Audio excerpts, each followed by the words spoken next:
everybody. My name is Bryce Carlson, and let me extend to you a warm welcome to the very first episode of the Haunted Quad Cities podcast.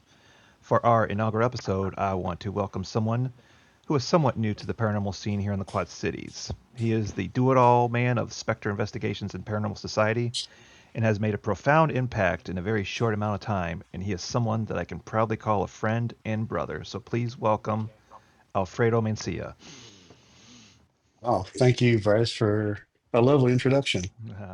It's my pleasure, man. It's my pleasure. Thanks for coming on. So before we dive into this episode's topic, I just want to talk briefly with you about how you became interested in the paranormal. Well, I came in interested into the paranormal because I've been surrounded by weird supernatural things that happen throughout the course of my life that I was always told never to look into, never to question, just to obey the rule of thumb and just go to work, mind your business, and don't worry about that other stuff. And Right. those things that always stuck to my mind that stood out that nagged at my the back of my head. What is out there? What's going on? What all these different coincidences or reports of people seeing specters or spirits in their homes, or even my own personal experiences of witnessing things that I can't even explain. Right. That's what got me into it. And what made you decide to venture forth and just start investigating? Well, I have a friend named Tony, a mutual friend of ours named Tony Caudell, who Shout out I to knew. Tony. Yes, shout out to Tony, Big T. He I knew he was a member of what was called Quasi Paranormal, which was a part of your team at the time. Yep. And I knew he was the one legit person that I knew locally that could help get my foot in the door. So I watched a bunch of paranormal shows for the past 2.5 years on YouTube, following along. Uh, then gave him a call, said, "Hey, I ordered a bunch of equipment. Do you want to go on a ghost hunt with me sometime?" And sure enough, he and I went on some couple adventures. We went down to the Mississippi River for our first one together. We've been to Black Hawk State Park. We've even been to the Roadhouse, Rock Island Roadhouse together, along with your team. Right. Tony Caudell was a um, great person to have in my life. Like even until now, because we still work together. Who introduced me, who really got my feet wet and into the realm of the paranormal. I agree. Tony is a huge asset to the entire Quad City paranormal community because of how passionate he is about the subject. Oh yeah, and he's fearless. I mean, Oh, absolutely. that that's Well, that's what. that is not true because I have photos and videos of the one thing he is absolutely terrified of, but we won't disclose that here for reasons. Oh, okay, yeah, that one thing. It starts with a Yeah, D. Oh, yep. I shouldn't say that because that doesn't sound right. Uh, Big T is scared of the D. yes, he is. No. No, Tony, we love you, man. We love you. We love because I've seen your overreactions to when we do things. So, uh, but we'll just end that little line of conversation right there. Well, what I meant by the fearlessness is like a lot of people won't go sit in dark spaces by themselves, willing to stick themselves out there just to gather information or data. Right. Right? A lot of people will hesitate or they'll be too jumpy, but he's like a rock when it Yes. comes to anything else, except for his one fear that he has, which is understandable. Yep. That's a fear a lot of people share.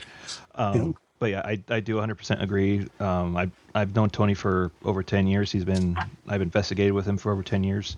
And he definitely is the first one that'll volunteer to do isolation sessions and fearless when it comes to that stuff. yeah, most definitely. He's like you said, a great asset and great person to have with you on an investigation, hands down. Absolutely. So with that all being said, I think we should transition over to why we're here today. And for our first episode, I thought we would expand on a recent topic from Facebook that had caught my eye, and then I'd seen your answers to it, and I actually posted a post about it on our Facebook page, the Haunted Quad Cities, which is facebook.com/haunted quad cities. Shout out. Um, I just want to talk to you about activity at one of Moline most recognizable landmarks, which is South Park Mall. And I will look back at that post real quick here. And it was just a question: did somebody die at South Park Montgomery Wars? Because I think I saw a ghost at Dillard's. For real, the mall is supposedly haunted by Indians who lived here long ago. I did some little bit of research in my spare time to see if I could find anything. I didn't. I could find nothing about any sort of activity or anything like that being mentioned about the mall. And Mhm. I saw from one of your posts, it looks like you had worked there at one time. Yes. Yes, and you had said some of your own personal experiences. So, did you want to give a little bit of detail on what you may have experienced at the mall? Yeah. Basically, there's only so much detail I'm allowed to give because I worked in public safety, mall security. Right. I know it's not a big deal because everyone made fun of the mall cops. I mean, I got made fun of. I made fun of myself of being a mall cop, but it was easy money. Absolutely. But there's some things I'm not allowed to share because of like NDAs of like business practices, whatever. But what I could share with you is a couple of calls that we got from customers from time to time. Um, there was this time I was called to this. It's like a hobby shop down on the mall, Hmm. not too far from the Yonkers section, I don't. and I don't mean to interrupt you real quick, but when did you like? What year range did you work at the mall? I would say around 99, 2000, and I believe 2001, somewhere Okay. around there. So the mall when it was on its last half of its heyday, essentially. Yes, definitely. It was popping back in the day when I was there. So much fun working at the mall at that time. Oh yeah.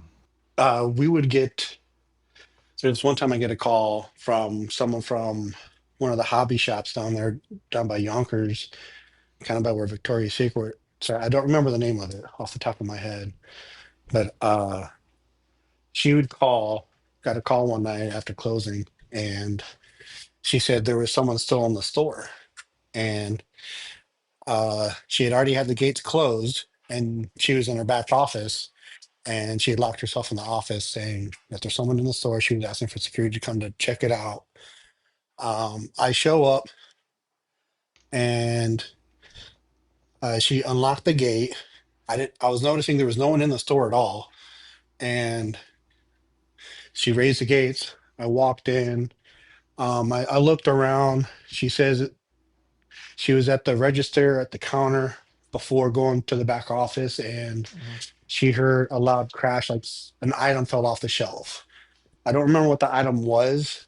It wasn't anything breakable, but it was like a little box. Don't remember what was inside that box, but it was on the floor.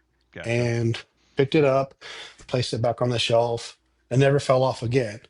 But we walked back to our office, and it had this strange feeling of someone standing in the doorway between the office and where that the register was at.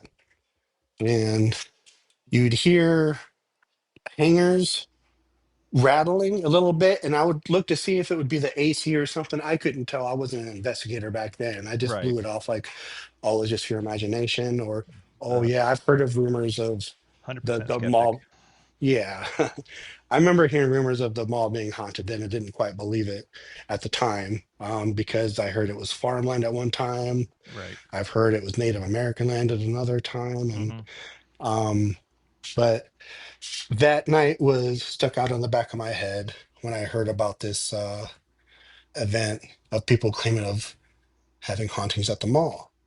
I would myself walking through the corridors and certain parts of the mall. I can't really tell over Right. the.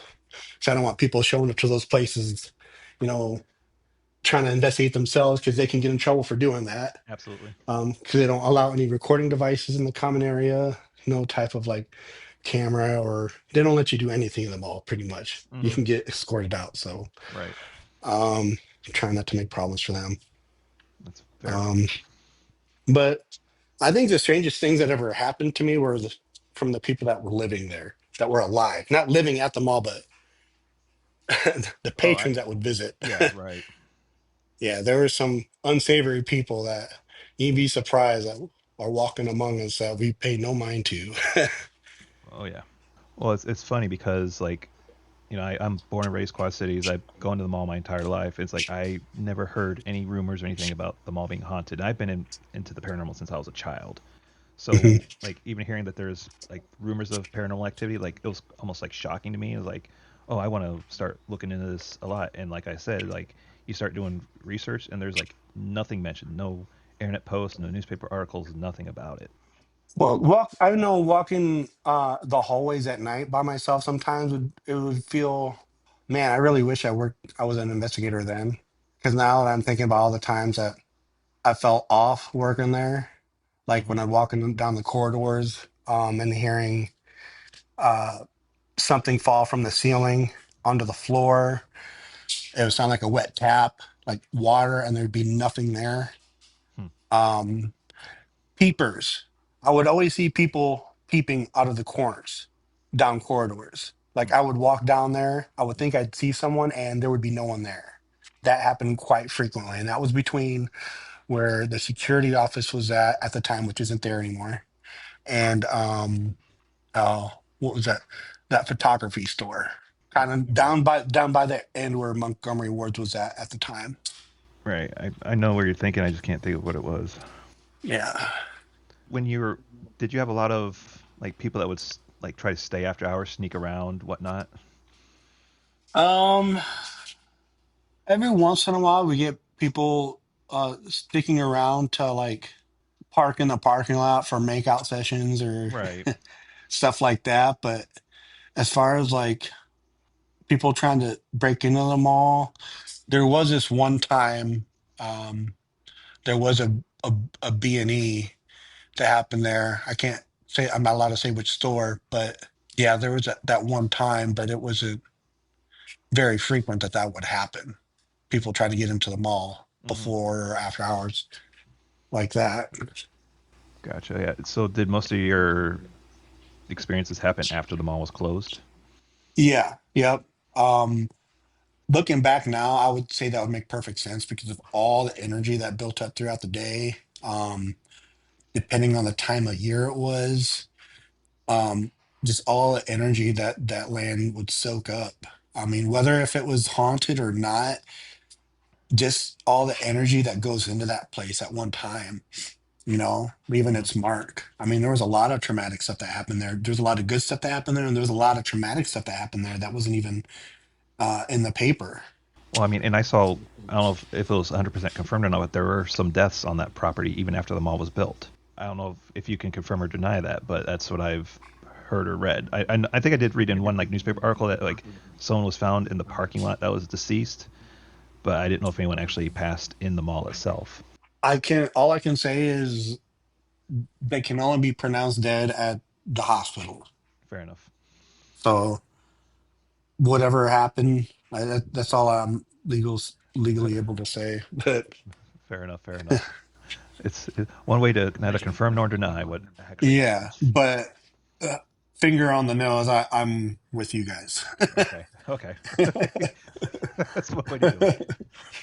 Now, I want your thought on this, and I just thought about this. So, the original mall was built in the mid to late '70s, if my math or if I remember correctly. Mhm. And then like the food court was added on later. I don't know if that was the '80s or early '90s that was done. I think that was the early '90s. It was done. Okay, and then they tore it all back down in the mid to late 2010s. Mhm. You think that all that activity, all that stirred up stuff because it's very well known that any sort of construction on a building on a property always stirs up paranormal activity if there's some that is already there.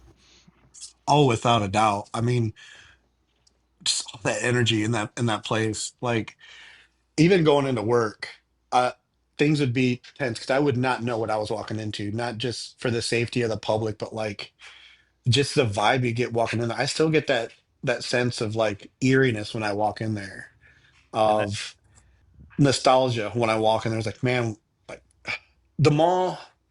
It just feels like a dream every time I walk in there now. I don't know right. how to explain it. Well, it's like and you know what the mall's like behind the scenes, so that kind of I think might factor in as well. Yeah, yeah, it Yeah. does. And like I said, a lot of stuff took place in that mall that, um, with the shopping and just the hustle and bustle of everything, all the energy stored up, and with the Oh, construction absolutely. there, if it was at one time Native American land or farmland, I've heard so many stories from people when we would be on smoke breaks. We'd be sitting outside, like, yeah, you know, uh, something moved the door, shut the door on me, or the light blew right in front of us, or something crazy would happen. We would share stories like that amongst one another, but we never really publicly shared that because obviously then, and a lot of times now still, you get made fun of, so you don't really talk about that stuff. Right. But we Exactly. would experience that stuff pretty frequently. Right. And being a place of business, I mean, you've even heard me say at the beginning of the interview is like there's only so much I'm allowed to say because I did sign an NDA, especially working in public safety and security. Hmm. You have to stick to that, Exactly. whether you work for the company anymore or not. So Right.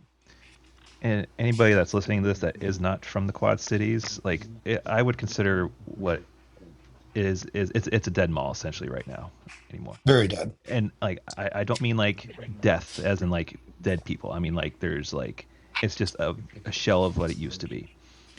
And it's like I have to wonder if because it probably gets only a quarter of the foot traffic that it used to back in its even the mid 2010s and earlier than that.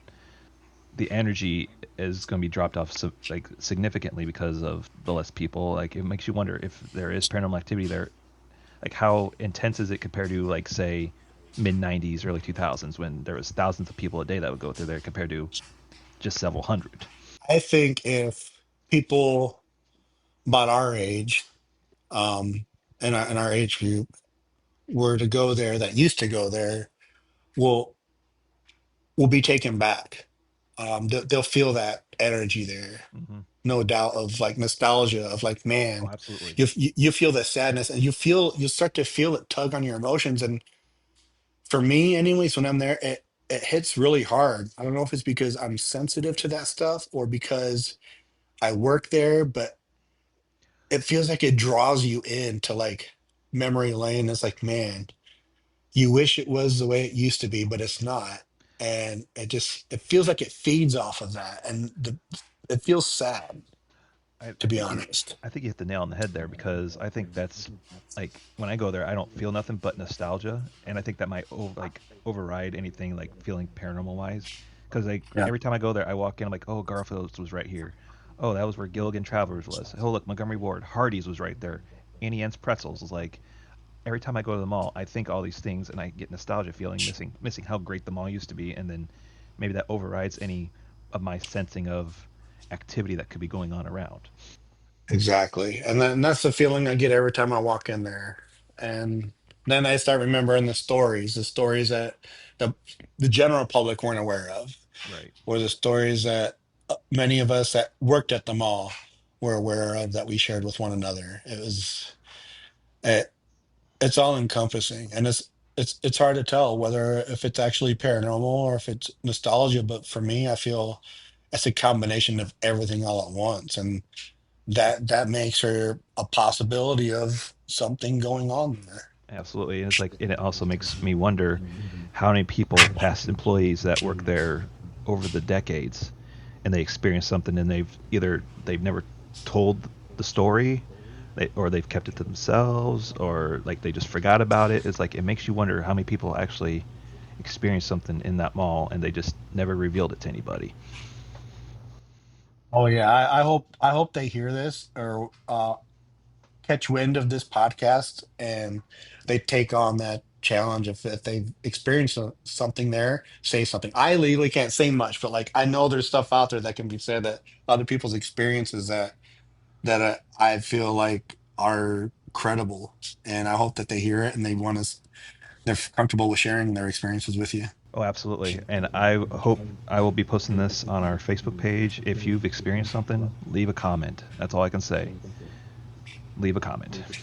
Oh, and if they do want to do an investigation there at some time or another, this is like a huge Hail Mary here. Please give us a call. Absolutely. We've got the resources that can help do the research into it, that are skilled. I would love to be a part of that. Abs- And I'm sure other investigators that we're aware of. Like, I'm sure you would be interested, Bryce. oh yeah. Say we got manpower, we got equipment. We just want the call. Yep. And who you gonna call? Um, all right. Well, Alfredo, I want to thank you for joining me today on this first episode. It Awesome. was always a pleasure talking with you and having your experiences and all that. And I do believe that we'll be recording several more with you. Well, I'm glad to hear that. I'm glad to be a part of the team with you guys, and you guys are amazing. You, Ashley's fans, everyone. I can't wait to get out there and find another spot we can investigate together. Absolutely. And now, because of this podcast, I think we'll be pushing to get in after hours on the mall to see if there's something really going on there. Yes, sir. All right. Well, again, thank you, Alfredo, for joining me. And until next time, remember, don't ignore the things you can't explain.